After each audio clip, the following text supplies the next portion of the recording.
Again, I just want to remind my colleagues, because, you know, I don't want them to forget about hypocrisy, okay?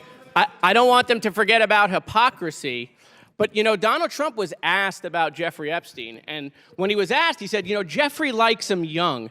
Well, how did the president know that? How did he know that Jeffrey Epstein likes him young? Perhaps some people are saying he was there. Look, Chairman, we got like 3.5 minutes here. I mean, let's just do the impeachment. I mean, why continue to waste millions of dollars of the taxpayers' money if we're gonna impeach because you believe you've shown he's committed a high crime and misdemeanor? What are you waiting on? Let's just do it.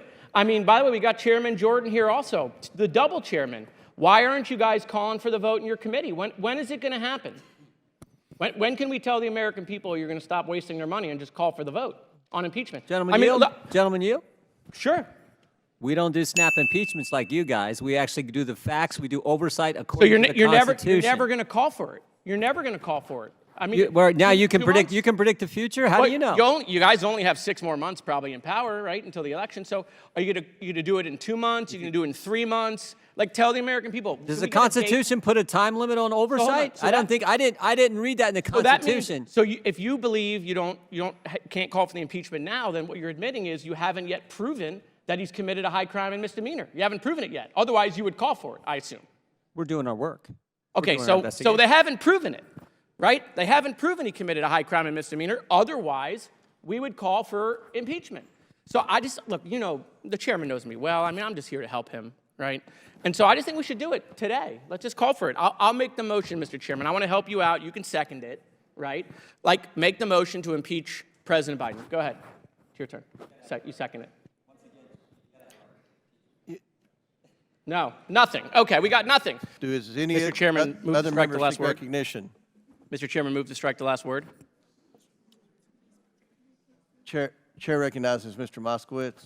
This is a very serious issue, and I think you're trying to make a joke out of it. And I go through this in Oversight Committee with Raskin's little lapdog, Moskowitz. Thank you, Mr. Chairman. All right, so welcome to Oversight After Dark.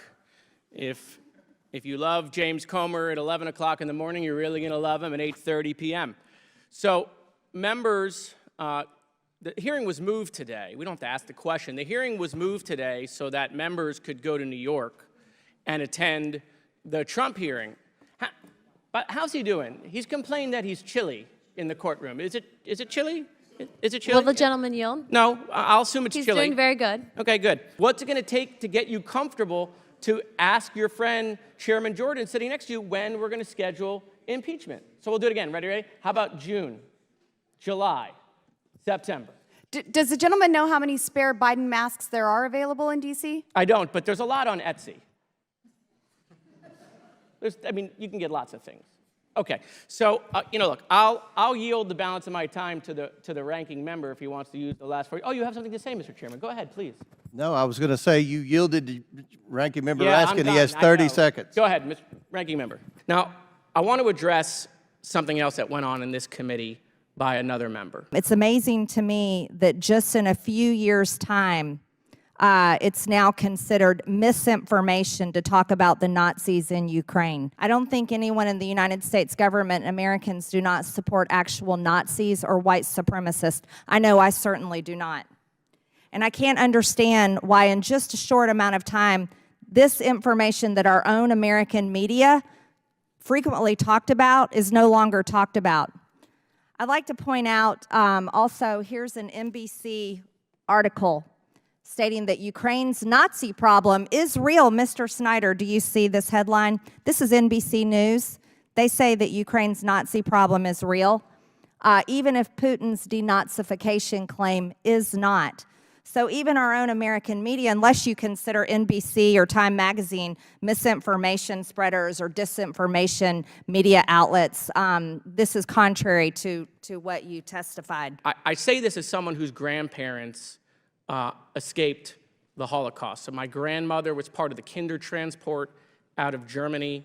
Her parents were killed in Auschwitz. My grandfather, her husband, escaped Poland from the pogroms.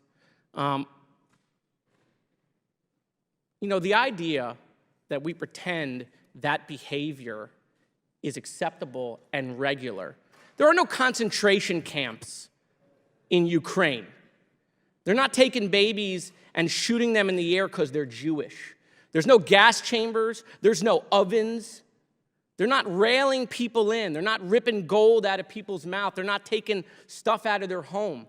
They're not trying to erase a people. They're Ukrainians. Stop bringing up Nazis and Hitler. The only people who know about Nazis and Hitler are the 10 million people and their families who lost their loved ones, generations of people who were wiped out. It is enough of this disgusting behavior using Nazis as propaganda. You want to talk about Nazis? Get yourself over to the Holocaust Museum. You go see what Nazis did. It's despicable that we use that and we allow it and we sit here like somehow it's regular. Listen, I'll make this bipartisan. I'll vote for the Hunter contempt today. You can get my vote. You can get my vote. But I want you to show the American people that you're serious. Here is the subpoena to Representative Scott Perry, who did not comply. I'd like to enter this into the record. Here is the subpoena to Mark Meadows. I'd like to enter this into the record, who did not comply. Here is the subpoena to Jim Jordan, who did not comply with a lawful subpoena. I'd like to enter that into the record. Here is the subpoena to Mo Brooks, who did not comply. I'd like to enter that into the record. Here is the subpoena to Mr. Biggs, who did not comply. I'd like to enter that into the record. And here's the subpoena to Mr. McCarthy, who did not comply. I'd like to enter that into the record. There's an amendment coming to add some of those names into the contempt order. You vote to add those names and show the American people that we apply the law equally, not just when it's Democrats, right? It's a crime when it's Democrats, but when it's Trump and the Republicans, it's just fine. No, show that you're serious and that everyone is not above the law. Vote for that amendment, and I'll vote for the Hunter Biden contempt. You know, I miss the days where my Republicans were for small government. It's amazing how they want government everywhere. And look, the last couple years here, we've had culture wars in Florida, and the culture wars have failed. They failed. They did not achieve the objective that they tried to achieve, but they've hurt a tremendous amount of Floridians in the process. I was not here, but I saw a member of this committee questioned whether or not you represent science. Do you represent science, Mr. Fauci? I am a scientist who uses the scientific method to gain information. Yes, you said you represent science. Do you represent science, Mr. Fauci? Yes Again, or no? Yes or no? No, that's not a yes or no Yes, answer. it's a yes or no. I don't think it is. Okay, well, we'll take that as a you don't know what you represent. I just want you to know most Americans don't think she represents Congress. Dr. Fauci, you talked about how, we live in partisan times, a lot of misinformation, and, colleagues on this body said, you should be, charged and found guilty. Of course, the only one that's happened to is your former boss. But, the question I have is, when you saw a lot of that disinformation, whether it was, we can use a disinfectant to do like a cleaning or do light in the body, or that, China's working super hard, President Xi's got it contained, all of the stuff that was being put out, were you concerned? What was your feeling at that time, working in the administration, seeing that come from the podium? Well, I was very frustrated by that. It was very clear. I was put in a very difficult position that I didn't like, of having to contradict publicly the President of the United States. I took no great pleasure in that, but I felt it was my responsibility to preserve. He must have thought you did a great job. He gave you a commendation right before he left.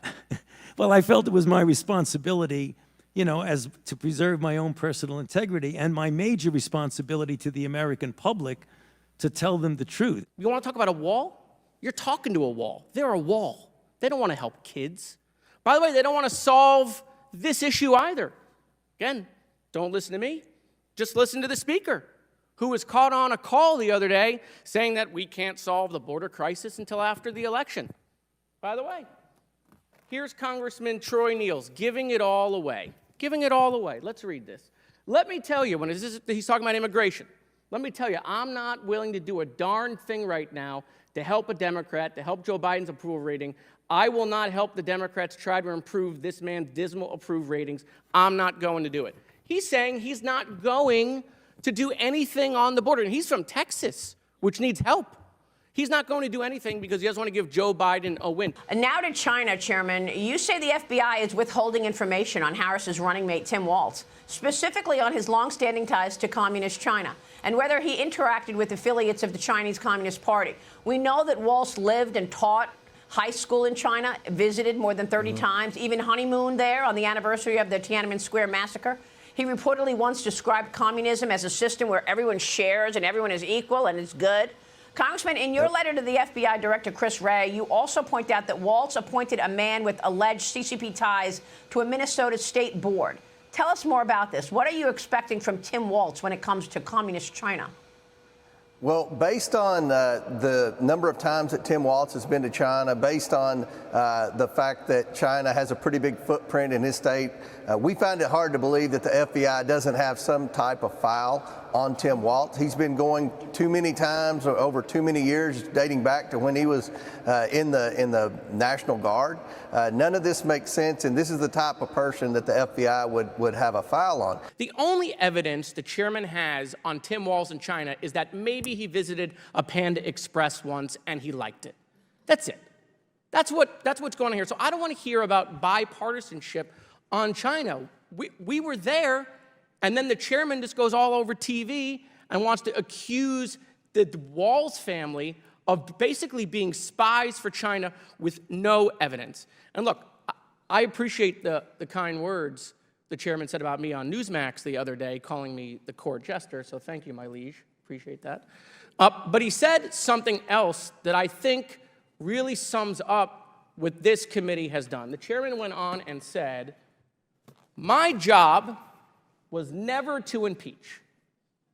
Well, that is interesting. So for 2 years, almost 2 years, we have sat here.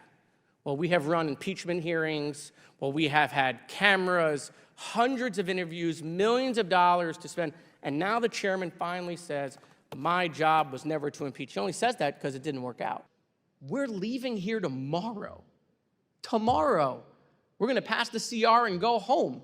And we're having this hearing today. After months of the Secretary ignoring countless requests for his testimony, I was forced to subpoena him to discuss the findings of my report into the catastrophic withdrawal from Afghanistan.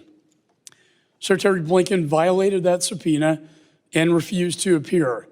And now I have no choice but to move forward with holding him in contempt of Congress. The fact of the matter is, the contempt of Secretary of State Antony Blinken exists because he does not put a priority on being present for important activities.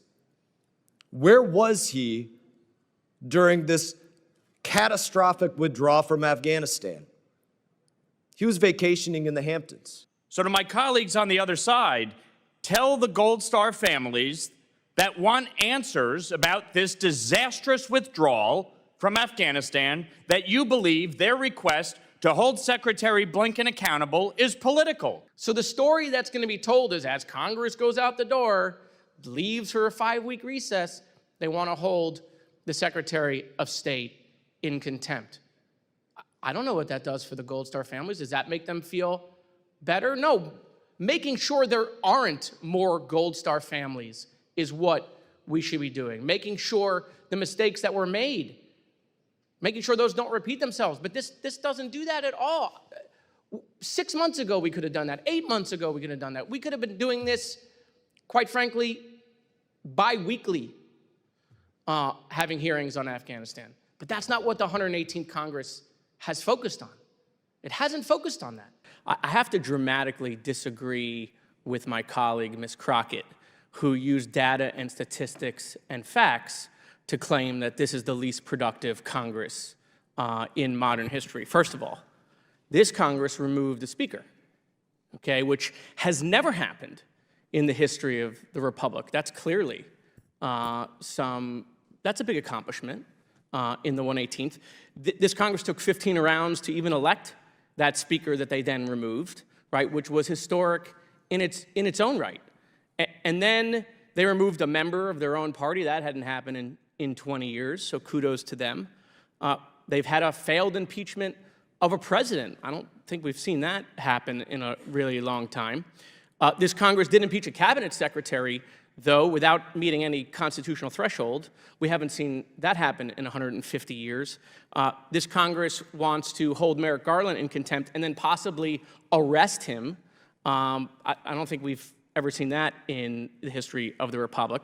We've seen a failed motion to vacate to remove a second speaker.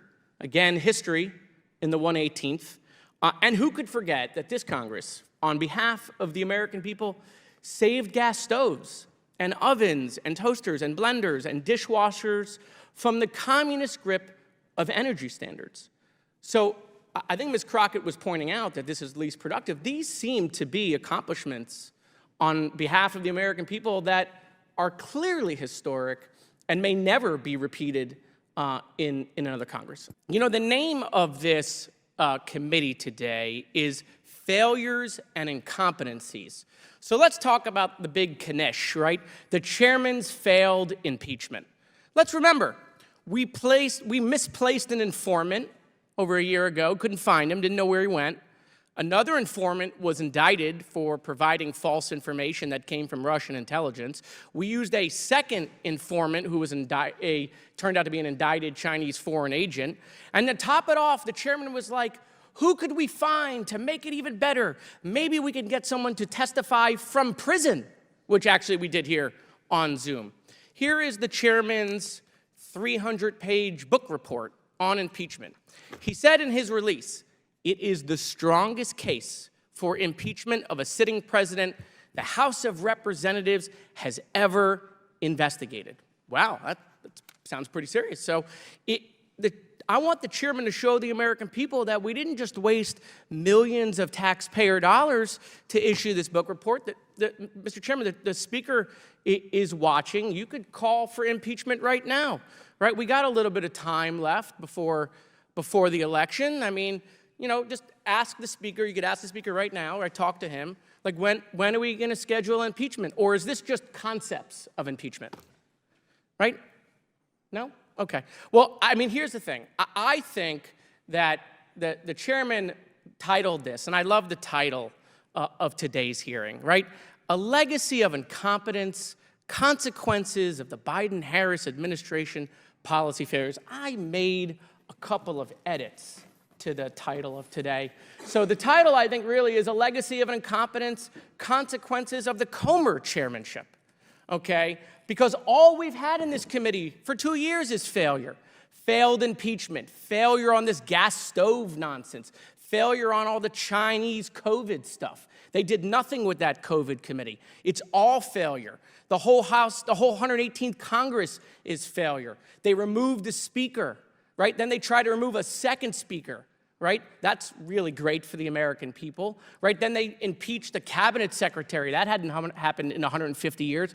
They've had multiple CRs fail, right? They can't even keep the government open without both speakers crawling to the Democrats to be the adults in the room to keep government opening. So, I mean, literally, if we're going to talk about failures and incompetencies, we should just look at what we've done here over the last 2 years. You vote no, you're voting to shut down the government.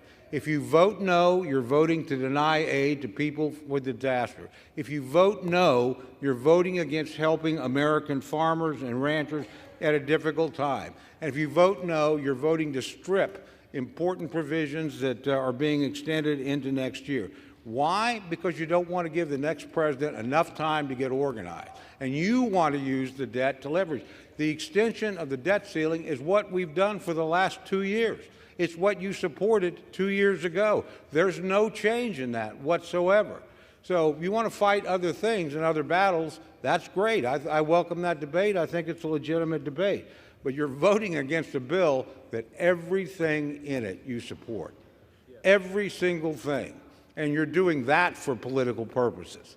So please don't lecture us about that. Thank you, Mr. Speaker. You know, denial is not just a river in Egypt. Let's talk about the last 2 years. It was the Democrats who raised the debt ceiling, not the Republicans last time. Many of you voted against it. It was the Democrats who kept over the government, not once, not twice, but every single time we needed to keep the government open, it was the Democrats who kept the government open. More of us voted for it than you. And all I've heard for the last couple of weeks about this giant mandate, landslide, trifecta. Put on your big boy pants, pass your own bill. We're only here because you guys can't agree amongst yourselves. So hold on a second. Democrats will keep government open for the American people. We will mediate the disagreements between that side of the room and that side of the room. We will do that for you, but you gotta at least invite us to that meeting. So if you want us to solve your problem because you can't agree amongst yourselves, reach out. Thank you, Mr. Speaker. Time has expired. Thank you, Mr. Chairman. It's good to see you after a long break. So I'm listening to the gentlelady from South Carolina about the witness being afraid to come in front of the committee. What are you afraid of? You have no balls to come up here and... Mr. Chairman, point of inquiry. Mr. Chairman, If The ladies recognize. If the gentlelady wants to hear from Hunter Stupid Biden, we can hear from him right now, Mr. And you Chairman. Let's win take a stupid vote and prizes. hear from I'm Hunter Biden. speaking. What are you women afraid allowed of? to speak Hold on, in here? hold on. Why Order, are you order, guys not order. willing to let Are us finish women the allowed to hearing? speak in All here right. or no? Okay. Are women allowed to speak in here or no? Order. Because you keep interrupting me. I'll interrupt the You keep chairman. I don't interrupting. know that he's a lady. It's interesting. He's here. He doesn't seem to be too afraid. In fact, for some reason, the chairman, who on multiple occasions invited the witness to come on TV. So apparently the chairman wants to pretend like his statements on television or in interviews don't matter. But it didn't happen once. It didn't happen twice. It happened multiple times. The chairman said the witness can choose whether to come to a deposition or to a public hearing in front of the committee. The witness accepted the chairman's invitation. It just so happens the witness is here. If the committee wants to hear from the witness and the chairman gave the witness that option, then the only folks that are afraid to hear from the witness with the American people watching are my friends on the other side of the aisle. I don't know if there's a proper motion, Mr. Chairman, but I'll make a motion. Let's vote. Let's take a vote. Who wants to hear from Hunter right now, today? Anyone? Come on. Who wants to hear from Hunter? Yeah. No one. So I'm a visual learner, and the visual is clear. Nobody over there wants to hear from the witness. Oh, there's one. Thank you. Will you yield for a question? I'm not there yet, but I will eventually. So there's no one, well, other than one or two, that want to hear from the witness. So the majority of my colleagues over there, including the chairman, don't want to hear from the witness with the American people watching. So, Mr. Chairman, I just want to hear from you. Will you acknowledge that you invited the witness on television to choose whether he could come to a public hearing? And do you stand by your words, or do you renege that invitation to the witness? To answer the question, I've said repeatedly, after the deposition, Mr. Biden can come in front of a public hearing. Mr. Chairman, I don't want to play the video, but that is not what you said on television multiple times.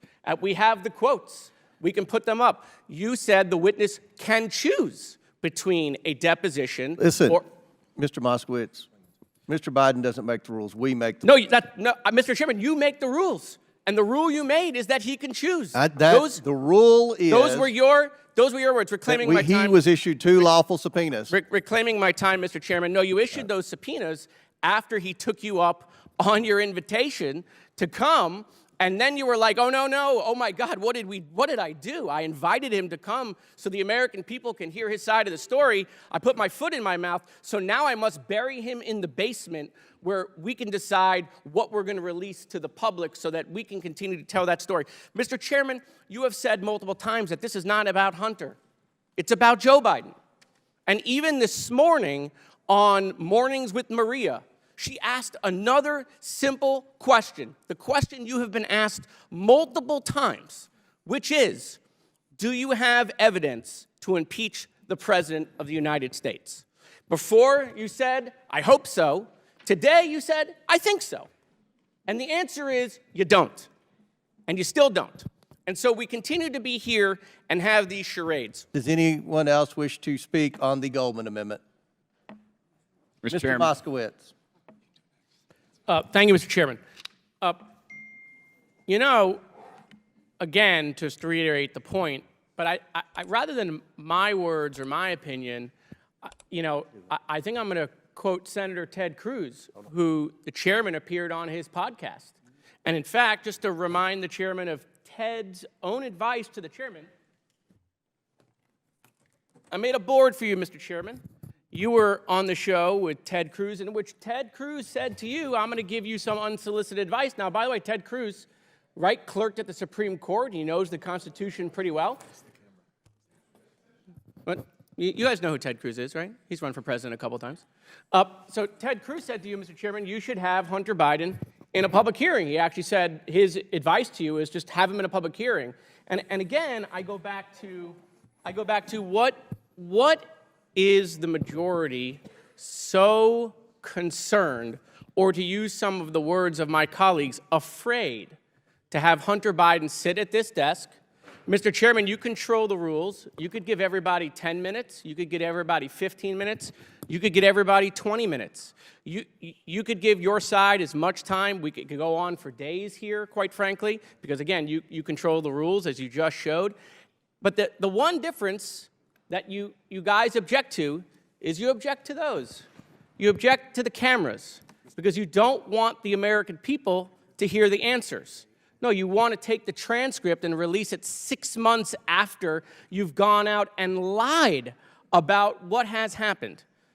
And so, again, because the gentle lady from Georgia, I know is such an advocate for women's rights, as she mentioned, and is so concerned about grooming, and apparently we don't have any standards here anymore.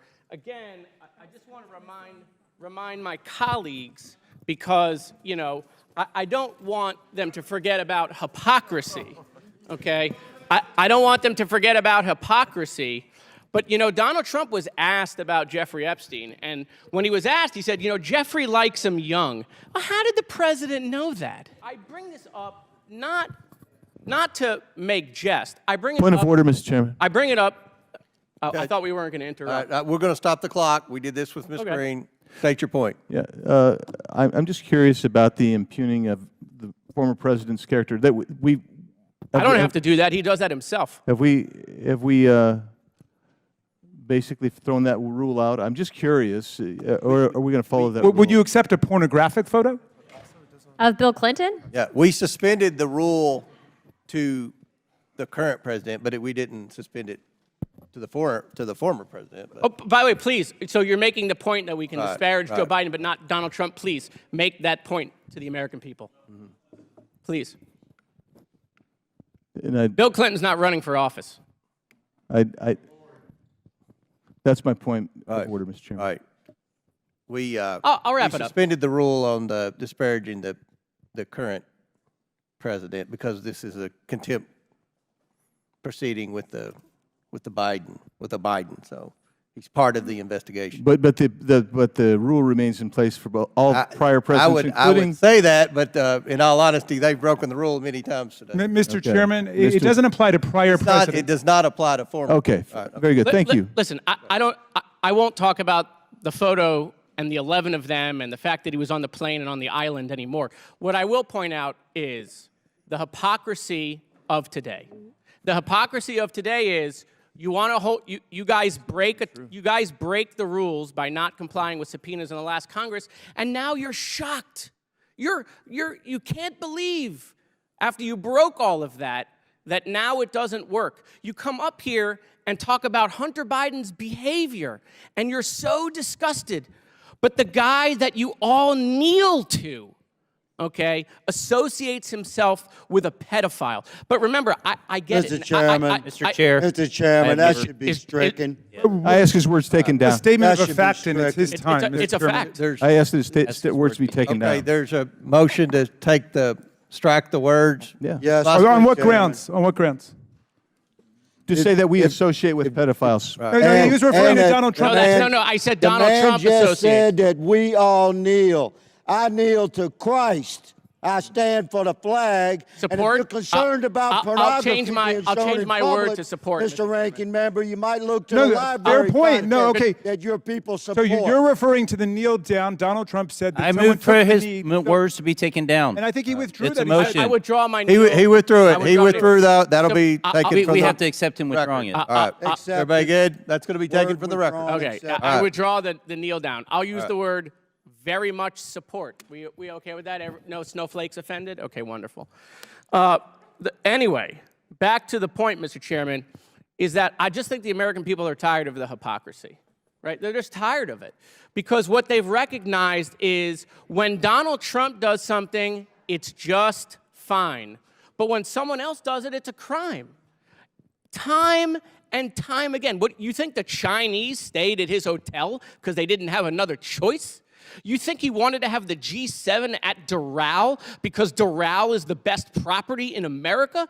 Come on, you guys are smarter than this. You know he was trying to make himself rich, but when Donald Trump does it, when Donald Trump does it, when Donald Trump does it, it's just fine. But when a private citizen you claim does it, it's a crime. You guys don't have any credibility. You might have credibility on the Charlie Kirk show, but you don't have any credibility with the American people anymore. You just don't. Thank you, Mr. Chairman. Chair recognizes Mr. Burchett. Thank you, Mr. Chairman. I'd ask for the last word to be stricken. So, it was mentioned by the ranking member about really what we're doing here. You don't have to listen to my words. I would like to do a spirited reading of the campaign email sent out by the chairman. And it's on lovely stationery. In fact, it says, from the desk of the oversight chairman. I'm not sure you can do that, but I'm not an ethics expert. It says, friend.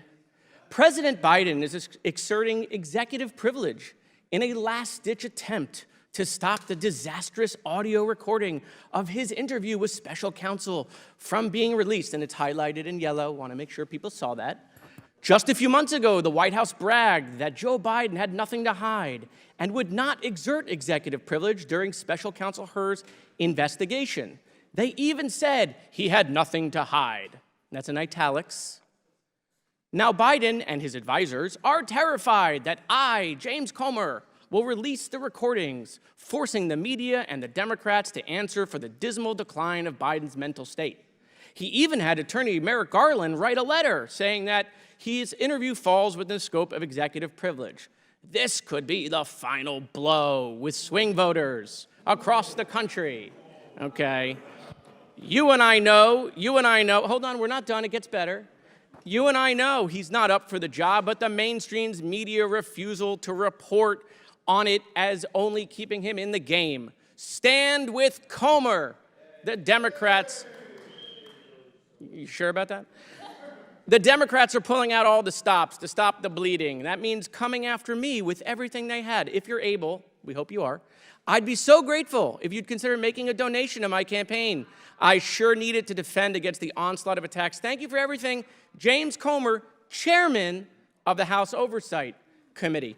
Without objection, I'd like to enter that into the record. Without objection, so ordered. All right, beautiful.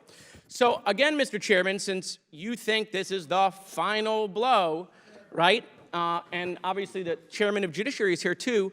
We only have June, July, and September before the election. We're not here in August and October. So, I mean, I'm sure the American people are paying attention at 11:30 p.m. where you buried this hearing because it's so important. When are we going to do the impeachment of Joe Biden? When is that going to happen? Is it going to be June? Is it going to be July? Is it going to be September? Let's just put it on the calendar. Let's just put it on the calendar. Pick a month. We're available. We were available at 11 a.m. You guys weren't. Just pick a month, right, so we can get it on the calendar and do the impeachment. So hold on. I'll give you choices. Ready? June. July. How about September? Okay. So we're never going to schedule this thing. It's never going to happen. He's sending out more subpoenas because he has no evidence. Okay. And yet here we go around and around and around. And so we get it. You'll raise money off of it. Congratulations to you. If you want, Mr. Chairman, I can get the transcript out. I can do a spirited reading. We can sit here. I'll do all 250 pages for you. I'll even put on like a Biden mask, make it visual so you can like really get in the moment. I mean, we just want to know, like, what's it going to take, Mr. Chairman, to get you comfortable? You go on Newsmax and you get comfortable. What's it going to take to get you comfortable to ask your friend, Chairman Jordan, sitting next to you, when we're going to schedule impeachment? So we'll do it again. Ready? How about June, July, September? Go ahead, Mr. Ranking Member. Thank you, Mr. Moskowitz. There is an ethics principle that no solicitation of a campaign or political contribution may be linked to an action taken or to be taken by a member or employee in his or her official capacity. That's just a reminder to my side. I hope that nobody is linking specific actions that you're taking on the Oversight Committee to campaign contributions or solicitations. And with that, I'll yield back to the distinguished gentleman from Florida. Time's expired. Does any other member seek recognition? Thank you, Mr. Chairman. You know, we have failed to pass comprehensive immigration reform up here for decades. But if you listen to the witnesses, some of them, and if you listen to my colleagues, you would think the world didn't begin until President Biden was elected. You would think it was dinosaurs, the wheel, Jesus, the world was flat, the world was round, Biden was elected, every problem. Like nothing happened before. You know, people pretend like everything was just perfect. But you know what? One of my colleagues, when bringing up statistics, showed why this is a farce. She brought up that President Obama deported more people than President Trump. In fact, President Obama deported more people in each term than President Trump. Well, hold on a second. If the border wasn't a problem until President Biden was elected, then how were we deporting all of these people in administrations before Trump was elected? It's because this situation has been going on for decades. So stop lying to the American people that none of this happened until President Biden was elected. Yes, my colleagues passed H.R. 2. They did. It was a wonderful messaging bill.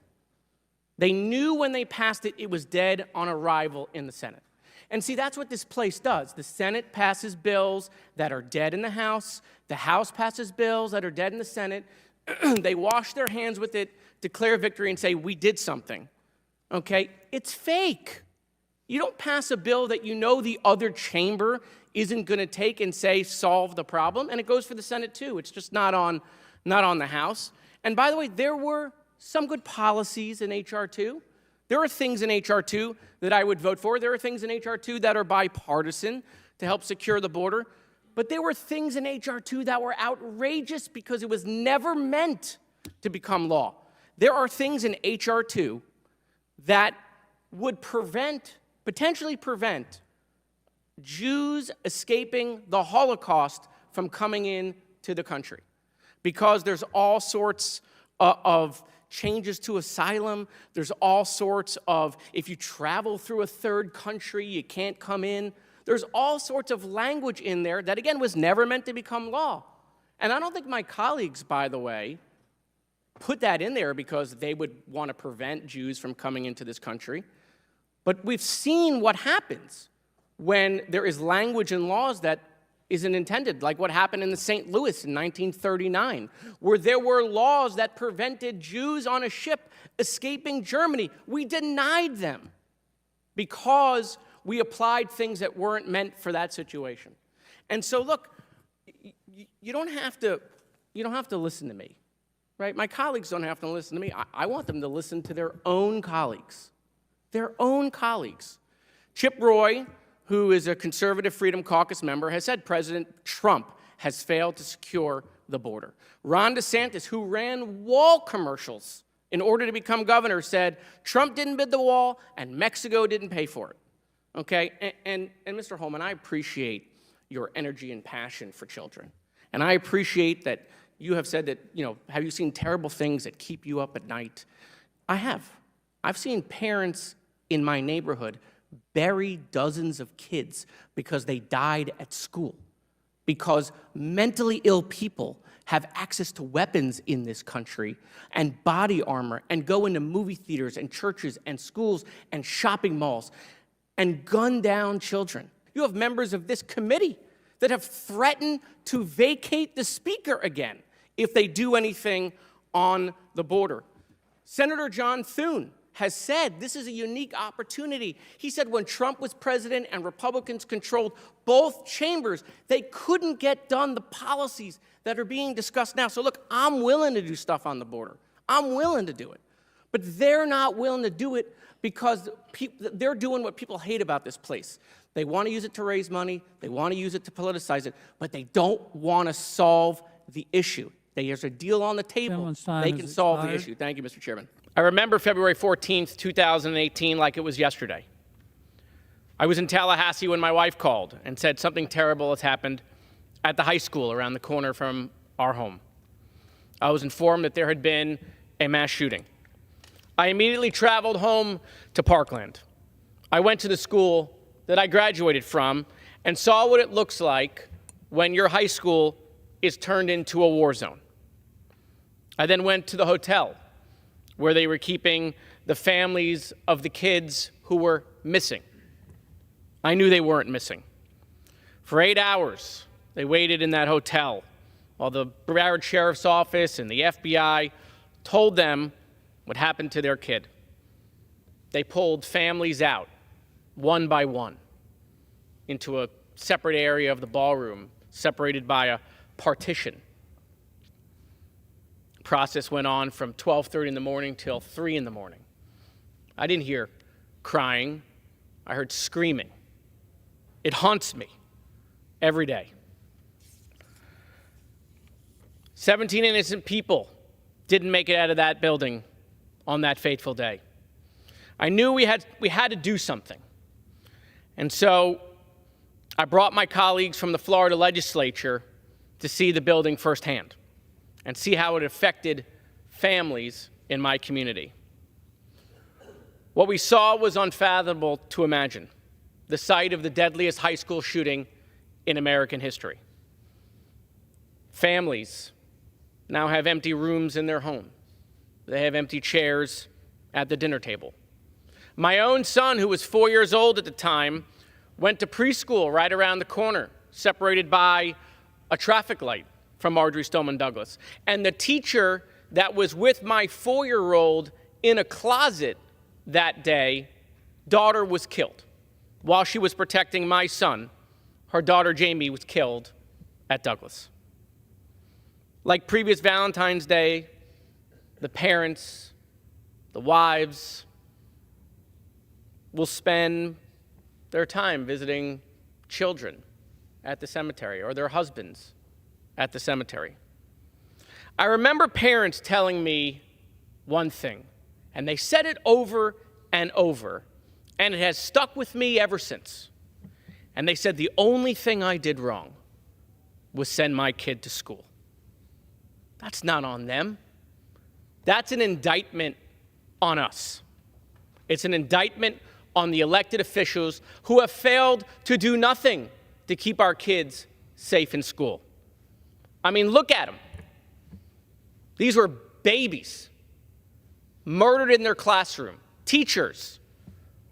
Aaron Feist, I went to high school with. He was on my football team when we were in high school. He became a football coach. He ran in to try to help and was gunned down.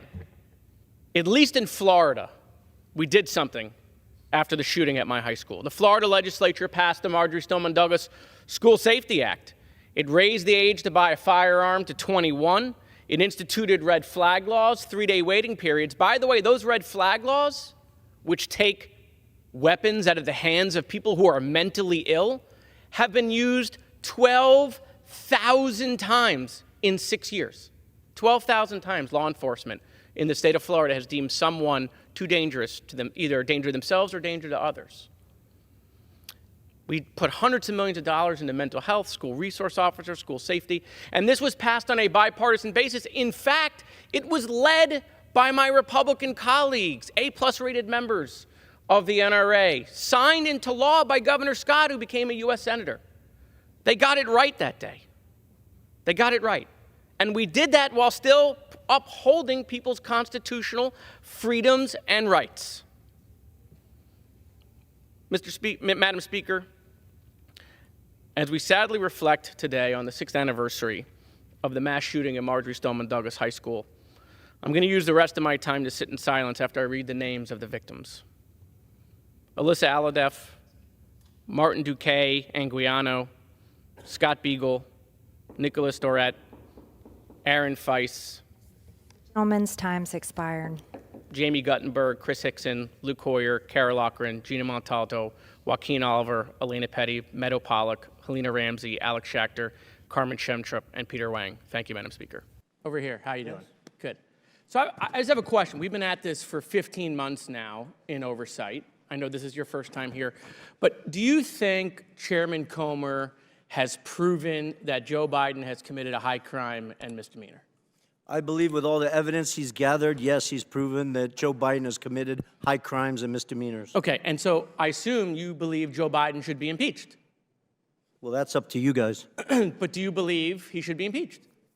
It's yes or no. Do I personally believe Yeah, it, yeah, or you. under constitutional... No. You personally, do you believe he should be impeached? I do. Okay, and you believe that because you believe Chairman Comer has proven that he committed a high crime and misdemeanor? No, because I know that he committed high crimes and misdemeanors. Okay. I was involved and saw them happen. Right, but obviously, with all the evidence, you must believe that all of these hearings for 15 months, that the chairman has proven that, right? You re-ask the question? Sure. I'll sum it up. I assume you believe he should be impeached, but my point is that the chairman has not yet moved for that. So I want to, with my last couple minutes, show the American people that they're never going to impeach Joe Biden. It's never going to happen because they don't have the evidence. Okay, this is a show. It's all fake. They just want to do these hearings. It's not leading to impeachment. They're lying to their base on Newsmax and Fox, leading these people to believe that they're going to eventually impeach the president. It's not going to happen at all, ever, period. They don't even have the votes, even if they had it in committee. They don't have the votes on the floor. They know that. They got members resigning rather than taking a vote on the fake faux impeachment. Just ask Ken Buck, who said the speaker ain't going to get me to take an unconstitutional impeachment vote. I mean, boy. I mean, so look. I mean, if these hearings were a success, right? If what we've been doing for the last 15 months had convinced the American people that Joe Biden committed a high crime and misdemeanor, you can be damn sure they would have called the vote by now, right? But they want it to go on. They either want it to go on because they don't have the evidence. Are you asking me a question? No, I'm just looking at you. Oh, okay. But if you want to talk to me, we can talk. Well, no, I think you haven't read recent data that shows the American people are well aware of the Biden's corruption. Perfect. So then ask the chairman why he hasn't called for impeachment, Tony. He's right here. Ask Comer. Hey, Comer, how come you haven't called for impeachment? I'll do it. Watch. Hi, I'm Tony. Hey, chairman, how come you haven't called for impeachment? When are we going to have the hearing? When is the vote going to happen? I mean, you believe it. He believes it. He says it every day on TV. I just don't know when we're going to have the vote. I mean, let's just go. Are you asking me to hold the vote? We can save. No, I just like looking at you. Yeah. We can save the taxpayers millions of dollars. So, I mean, look, I used all of my time to show that this vote is never going to happen because they have no evidence on Joe Biden. I yield back. Let me start by saying that obviously Chairman Comer's not here, but I think in light of what we witnessed earlier, I think it's important that together as a committee that we begin Chairman Comer's therapy session, right? A member of the other side wanted to confirm what the title of the hearing was, right? That Chinese propaganda. Well, we know the title of the hearing certainly isn't about impeachment anymore. And Chairman Comer has suffered tremendous loss. And we all know in our life what it's like to suffer tremendous loss. There's all sorts of different stages of grief, and that's the loss, obviously, of his impeachment hearing. And everyone deals with that different ways, and sometimes it takes time to grieve and struggle and fill that hole, that void that now exists now that he no longer has impeachment. But the only way we as a committee are going to help Chairman Comer get better is we have to get to the root cause, right? So for today's therapy session, okay, I want to talk about denial, right? The denial that the impeachment hearings are over. And the denial, obviously, that he started with the 1023 form, which was Russian disinformation. And so, Chairman Comer, psychology teaches us that, someone might be, like him, using denial as a defense mechanism. And signs include that you refuse to talk about the problem, you find ways to justify your behavior, you blame other people or outside forces for causing the problem, you persist in your behavior despite the consequences, you promise to address the problem maybe in the future, or you avoid thinking about the problem. And so in addition to these signs that Chairman Comer has been displaying, as we saw in the beginning, he also might be feeling hopeless or helpless. And I just want the chairman to know that we're pulling for him. We really are. I know it's been hard to become someone who was used by the Russians, but the good news is that he set this hearing today on Chinese propaganda, because we've already lost him to Russian propaganda. I mean, we got to build a force field around the chairman to make sure we don't lose him to Chinese propaganda as well. And in fact, you can see behind me, these are quotes from the chairman, Chairman Comer, every single solitary time, and there are hundreds more, that he went on TV in interviews and talked about this 1023 form, which was all Russian disinformation. But we got to make the chairman understand that it's going to be okay. Mr. Chairman, I welcome you back. I'm sorry we were trying to talk together and get you through the hearing, but I look forward potentially to talking to you at a future session. So thank you. I yield back. Gentleman yields back. With that, there was a lot of discussion about the CBO report. Who is the CBO, Mr. Shriver? The Congressional Budget Office. Okay, so those are our folks. Correct, Congressman. Okay, and it's nonpartisan. Correct. Okay, and you mentioned a report that they issued, right? That report, which I have here, came out in April of 2024. Yes, Congressman. Okay. That's the report I was referring to. And even though it's nonpartisan, who controls the House in 2024? I believe the Republican Party. Okay, I believe you're correct. So on page 21 of that report, which is the congressional report from the CBO, it specifically shows the difference between the private sector and the federal government when it comes to teleworking. There's a chart which I have behind me, and I'm not going to do what Trump did and just circle Alabama, but I am going to circle that area right there, right? So we always constantly hear that we should run government like a business. This seems to show, according to the congressional report, our report from April, just a month ago, that the private sector is teleworking more than federal employees. Is that what this chart shows? Congressman, that's how I read that chart, yes. Oh my God. So the federal government is actually outpacing the private sector. I'm sorry, the private sector is actually outpacing us in teleworking. I mean, do you think, like, my colleagues should file, like, a resolution of disapproval of the private sector because of all of this teleworking that the private sector is doing? Well, Congressman, I always think that the work arrangements should be aligned to what best advances the mission of the agency, and this is the data I was referring to that shows that federal workers are spending more time in the office than private sector right now. Okay, so that attack about all this teleworking that federal employees, right, is really misinformation, because we're below the private sector. We're really keeping pace, right? Would that be fair? I think we're keeping pace, and I think consistent with what I've been testifying to today, we have to keep evaluating it, right? Like, our North Star is providing the best service to the American people, and we need to make sure that work arrangements like telework are advancing that, and I think that they are. Thank you. I yield the balance of my time. Thank you.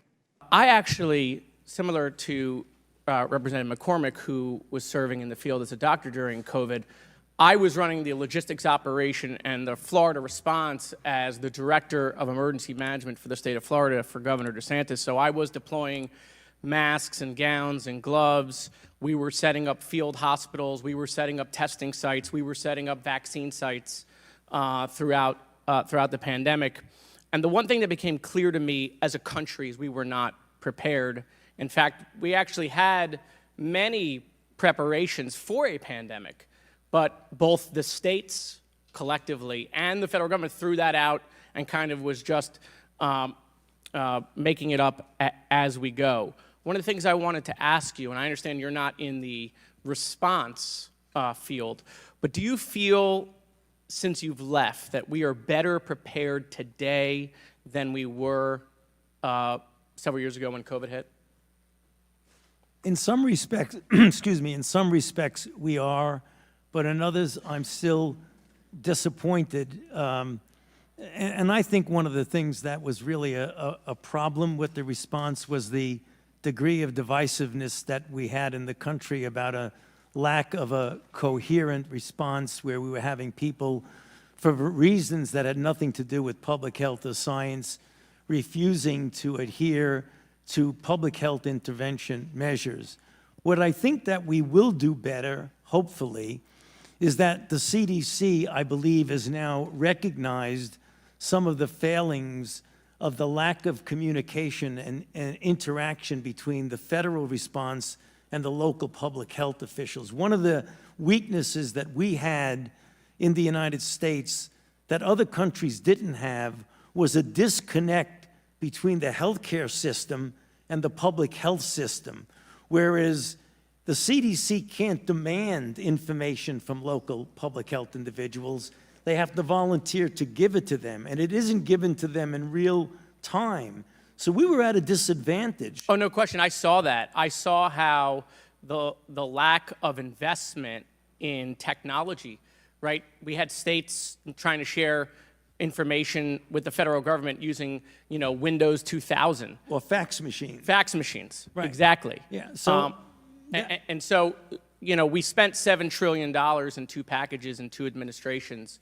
And one of my concerns is that I feel that, especially in supply chain, I feel like we're not that much better off than we were before COVID. Am I wrong in that assessment? Yeah, I don't think you're wrong, but I hope that the CDC has made it very clear that they are trying to change that and correct that deficit of a separation between the local and the federal CDC so that we can get information in real time. It was very frustrating for us that often we had to go to the UK or South Africa or Israel to get real-time information because they had a connection between what was going on in the ground and their public health system. So they knew right away what was happening. We didn't. If I could just take this opportunity, when I was saying that if you attack me, you attack science, I didn't mean that I am science. What I meant was that when the data showed that hydroxychloroquine does not work, and there are people saying, oh, it does, I'll give it to people, and we know it can be hurtful to them, then when you're attacking what I'm saying, that the science shows it doesn't work, and the science shows that bleach doesn't work, that when you attack that, you really are attacking science, because science has shown that it doesn't work. That's what I meant. When you're attacking me, you're attacking science. Thank you, Doctor. Thank you, Mr. Chairman. I yield back. Thank you, Mr. Chairman. Man, I love our chairman. I mean, people have called the chairman many things, different adjectives over the last 2 years, but I admire his courage. I mean, literally, as Donald Trump is running away from Project 2025, trying to put as much distance between him and Project 2025 because the American people know it's toxic, but not our chairman. No. Chairman, with all of his wisdom, he features Project 2025 in the hearing, one of our last hearings, right before the election. I mean, if the Trump campaign is listening, here you go, Project 2025 in a hearing. I'm sure they're real happy about that. But, Project 2025 wants to get rid of NOAA, wants to get rid of the National Weather Service. The people that tell you the weather and help us prepare for hurricanes. So I say that as a former director of emergency management for the state of Florida, for a Republican governor, actually, who responded to hurricanes. Maybe once we get rid of it, if Project 2025 were to succeed, if Trump were to win, maybe we'll just do it with a magic 8-ball or maybe with a Ouija board, or maybe we'll do hurricane cones like President Trump did, right? Where he just, circled in another state that wasn't in the cone. So maybe what we'll do is we'll do hurricane predictions, like maybe it'll go to Mississippi, maybe it'll go to North Carolina, or maybe it'll go to all 3. Oh, look, I made a smiley face. Maybe that's how we'll do the weather. I could see it right now, right? Trump would come out and say, it's going to be raining cats and dogs today. Please don't eat them. And I want to end with this.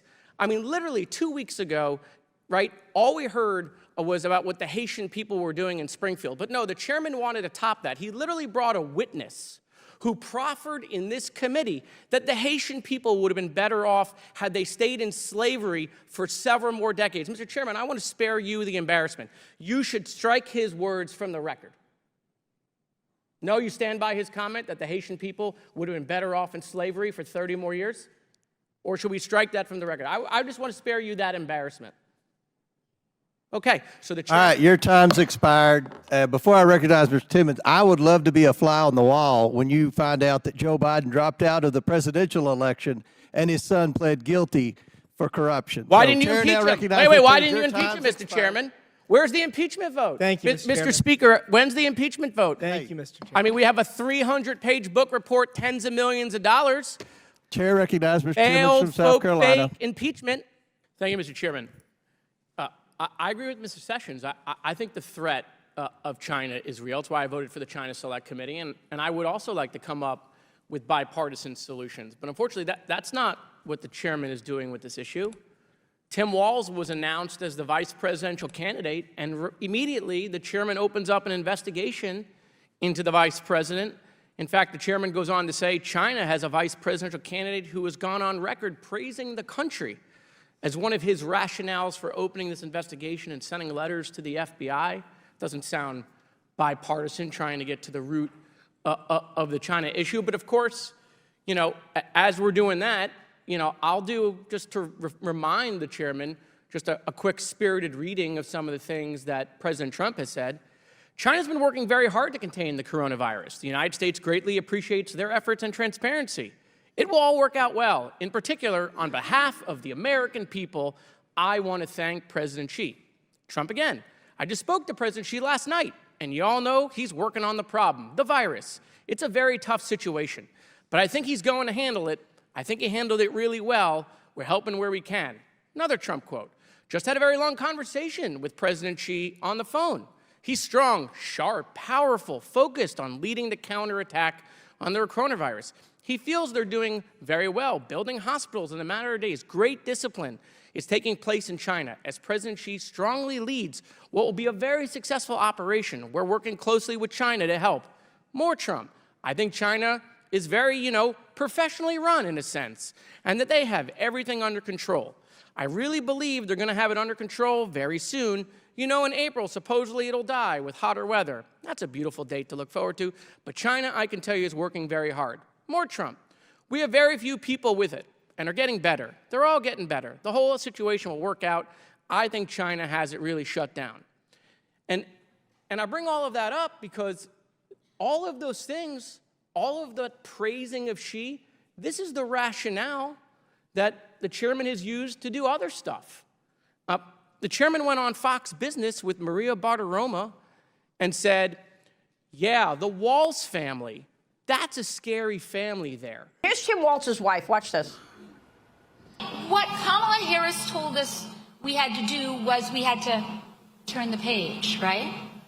But I kind of liked it when she did this. Turn the page. You like that? Okay, so I need you to be with me and practice with me. What are we going to do? We're going to turn the page. Oh, pretty good. Do it again. We're going to turn the page. And you know what else that looks like? Bye-bye. Bye-bye, Donald Trump. We are turning the page. 52 days and we are turning the page. 52 days and it is bye-bye, Donald Trump.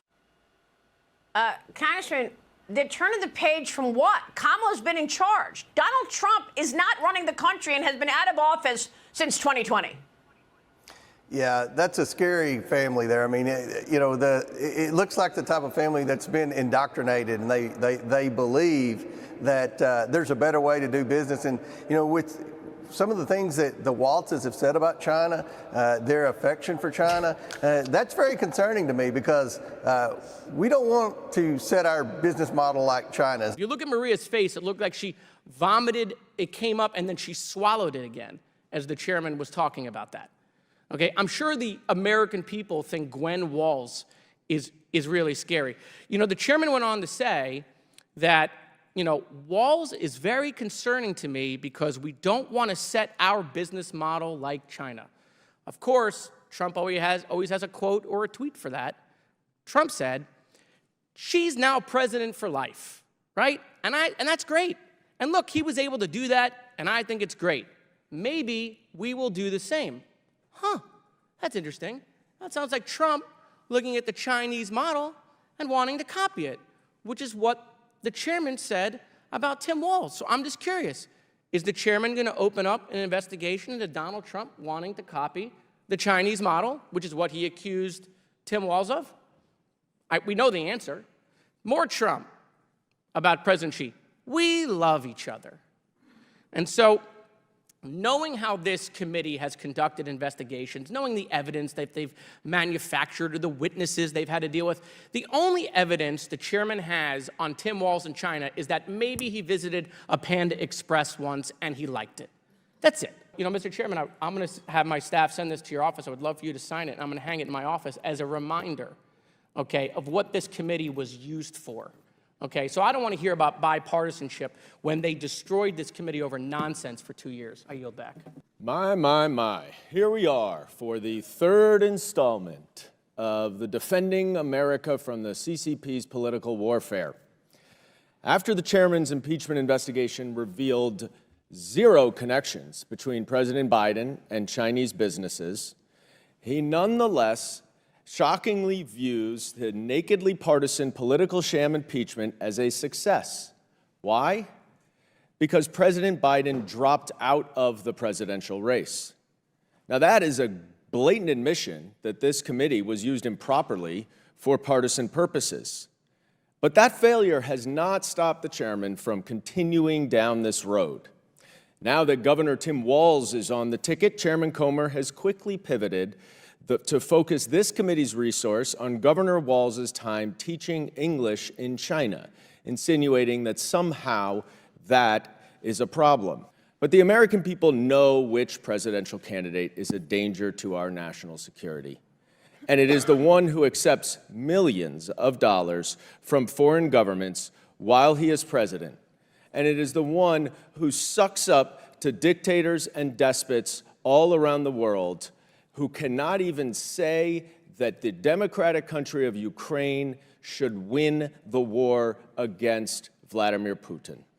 So this, unfortunately, while an important topic, is a waste of time as we sit 6 weeks before the election. And as usual, we could have been doing so many better things with our time. I yield back. You know, I think two things can be true simultaneously. And I've said this before. I think there were mistakes made in the Afghanistan withdrawal. I do. And I think we should get to the bottom of those mistakes, intelligence failures, because the whole idea is to make sure that they never happen again. That's how, you know, you never want to be a general fighting the last war. You want to know what went wrong so that you don't repeat them. And I am grateful, and the country is grateful for Brian Mast's sacrifice. And I'm grateful to my fellow Floridians, Corey Mills, Tim Walz, Anna Paulina Luna, who all served in different capacities in the military. But I think two things can be true, and here's the second thing that I think is true. The second thing that's true is that I don't question my colleagues' intent, and I don't question the chairman's intent, but perception, the perception which you don't control and I don't control, is that you're doing this 42 days before an election. Not 6 months ago, not 6 months ago, not a year ago. I think what went on in Afghanistan is one of the most important things that we could find out to make sure it doesn't happen again. So then, you know what? Tell the speaker to cancel recess. Let's have more hearings on Afghanistan. Why haven't we had more hearings on Afghanistan? This Congress has had more hearings on gas stoves and refrigerators and ceiling fans and blenders than they've had in Afghanistan. And that's not the chairman's fault, but that's this Congress. Let me tell you what this Congress has spent their time on. We've removed the speaker, we've impeached, which had never happened in American history. We've impeached a cabinet secretary, hadn't happened in 150 years. We tried to remove another speaker, that failed. We've held the Attorney General in contempt, and now we want to hold the Secretary of State in contempt. But what about solving the actual problems that happen in Afghanistan? We owe that to the Gold Star families. We absolutely owed that to the Gold Star families. But we're doing it 42 days before the election, all of a sudden. You know, I hope for the sake of our military families and for the next conflict that we are unaware of, that we do get to the failures in Afghanistan and make sure that something like that doesn't happen again. But this isn't it. This isn't it. This is what the American people question about Congress. It's why we have a 17% approval rating, which, by the way, you know, there's room to grow, lots. But they're going to ask that question. They're going to ask all of a sudden, 24 hours before you leave for a 5-week break. Look, I'll stay if we want to have more hearings in Afghanistan. It's more important than my reelection, quite frankly. So if we want to do that, I'll stay. I'll do that. But we're not going to do that. We're going to go home. And then we're going to come back in a lame duck session, right? We're going to leave the 118th Congress, probably never getting to the bottom of all this. And so I think that's disappointing. But I commit myself to work with my colleagues across the aisle to find out what happened in Afghanistan, right? But my colleagues should be aware, whether it's their intent or not, it's 42 days before the election, it's a day before we're leaving, and that's how this will get framed. You can't control that. That's how this will get framed, even if it wasn't your intent. And people will ask, well, if it was so serious, why didn't we do this 6 months ago? I yield back. Thank you, Mr. Chairman.